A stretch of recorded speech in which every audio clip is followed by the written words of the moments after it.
matin, le témoin RMC. Nicolas d'Aragon, bonjour. Vous êtes maire de Valence, dans la Drôme, et on revient évidemment avec vous sur ce drame hier de cette agente Pôle emploi qui a été assassinée. Comment se réveille la ville ce matin ?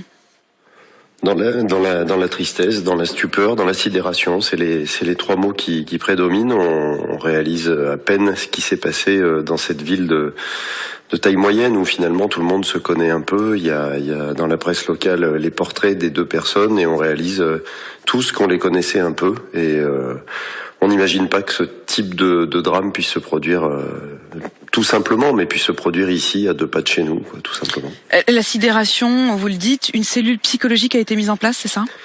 Oui, les deux organismes ont fait le nécessaire hier en fin de matinée. Moi, j'étais à Pôle emploi depuis la survenance du drame jusque midi à peu près, au moment où la cellule psychologique a été installée pour accompagner les salariés, mais aussi pour prendre en charge quelques instants la famille qui est arrivée sur place. Et puis du côté de Faune, ça se trouve de l'autre côté, dans l'autre département.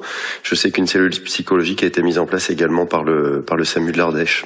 Pas un drame au hasard, puisque le procureur parle d'un assassinat, ça veut dire que c'était prémédité.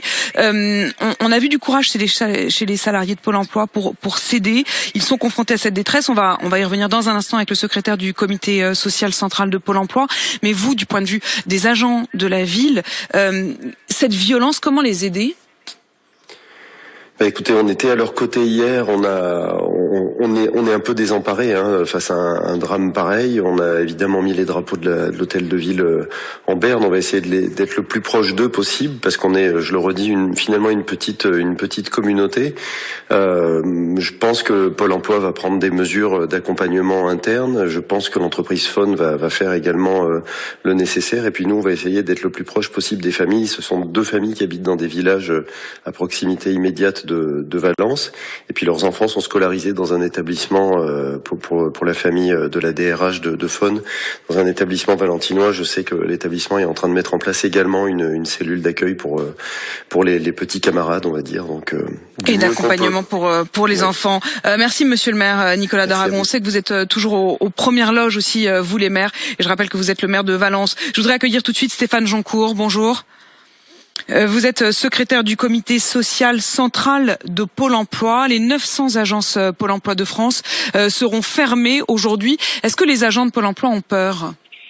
Je dirais qu'ils sont inquiets. Alors tout d'abord, permettez-moi de témoigner mon soutien à mes collègues de l'agence de Valence Hugo et de présenter mes condoléances à la famille de ma collègue qui a disparu. Oui, nous sommes inquiets. Alors évidemment, nous vivons dans un contexte qui n'est pas fait pour rassurer. Nous avons une crise économique qui persiste, une crise sanitaire qui n'arrange rien, un chômage qui continue à augmenter et des politiques gouvernementales de l'emploi, notamment sur la partie réinsertion professionnelle et sur la partie indemnisation des demandeurs d'emploi, qui sont de plus en plus difficiles. Je voudrais utiliser le terme de répressive, ce qui pousse parfois certains individus à des gestes irréparables.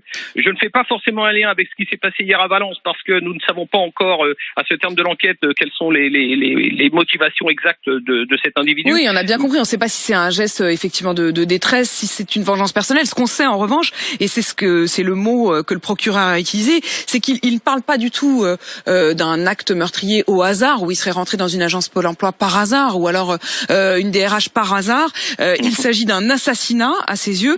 Ça veut dire que c'était prémédité, ça veut dire que le choix de Pôle emploi, d'une DRH, et peut-être même 2 jours plus tôt, puisque les deux enquêtes sont peut-être liées, du meurtre d'un DRH en Alsace. Ça veut dire quand même que le fond, évidemment, on ne peut pas ne pas au minimum faire résonner ça avec le contexte dont vous parlez à l'instant, qui est un contexte de très très forte tension sur l'emploi. Est-ce que vous pouvez nous dire aujourd'hui la façon dont vivent les agents de Pôle emploi dans ce contexte où il y a honnêtement pas grand-chose comme perspective à donner à ceux qui sont désespérés et qui viennent les voir?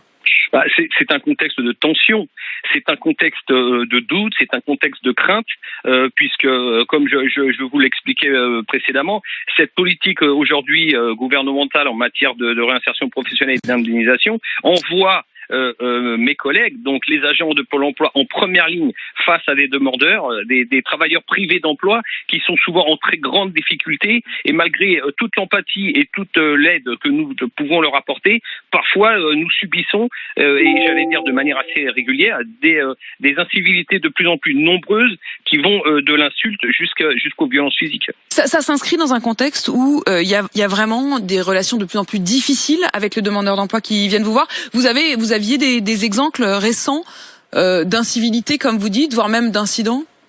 Très récemment dans l'actualité de notre pays, je rappelle que le 14 janvier à Toulouse, il y a eu des menaces de mort de la part d'un demandeur d'emploi à l'intention de son conseiller. À remonter, moi je suis du côté de Nantes. En 2020, à l'automne 2020, nous avons retrouvé une balle qui avait été tirée depuis l'extérieur, qui heureusement n'a pas fait de blessés, mais qui est venue se loger dans une cloison, heureusement sans faire de dégâts. Donc oui, nous sommes assez régulièrement soumis à ces incivilités, et il faut aussi préciser que les agents de Pôle emploi ne sont pas préparés à ça. On est là pour aider le demandeur d'emploi dans sa réinsertion professionnelle, pas pour subir des incivilités de toutes parts. Est-ce qu'il y a une formation dans le parcours des agents de Pôle emploi? Vous parliez tout à l'heure, on tente le maximum de compassion, mais j'imagine qu'il y a aussi peut-être une formation psychologique. On parle aujourd'hui aussi de la détresse, non seulement économique, mais psychologique de tous face à ces confinements, face à ce manque de perspective. Est-ce que l'agent Pôle emploi, qui est parfois le seul interlocuteur au quotidien et peut-être la seule source d'espoir, même s'il est souvent douché, est-ce que vous avez cette formation pour avoir les mots? Alors, je parlerai plutôt d'empathie que de compassion. On est vraiment dans un sacerdoce qui nous amène à aider le demandeur d'emploi. Il y a effectivement dans les parcours de formation une formation qui s'appelle la formation de gestion des publics difficiles, mais si vous voulez, qui pour autant ne nous apprend pas à maîtriser des situations d'extrême tension. Ce sont des premiers réflexes, des premiers gestes, des premières paroles, mais ça ne nous permet pas, parce que ce n'est pas notre métier non plus, d'être plus à l'aise dans des conditions qui ne sont pas celles que devrait être le rapport entre un demandeur d'emploi et un conseiller. Est-ce que vous demandez davantage de sécurité pour vos agents? Alors, moi j'ai demandé la tenue d'un CESEC, donc un comité social économique central exceptionnel qui aura lieu la semaine prochaine. Nous allons échanger avec la direction, et effectivement nous avons notamment à Force ouvrière, mais aussi dans les autres organisations, un certain nombre de revendications à mettre en œuvre dans cette situation. Merci beaucoup Stéphane Joncourt, secrétaire du comité social central de Pôle emploi, et je rappelle en effet que les 900 agences Pôle emploi de France vont rester fermées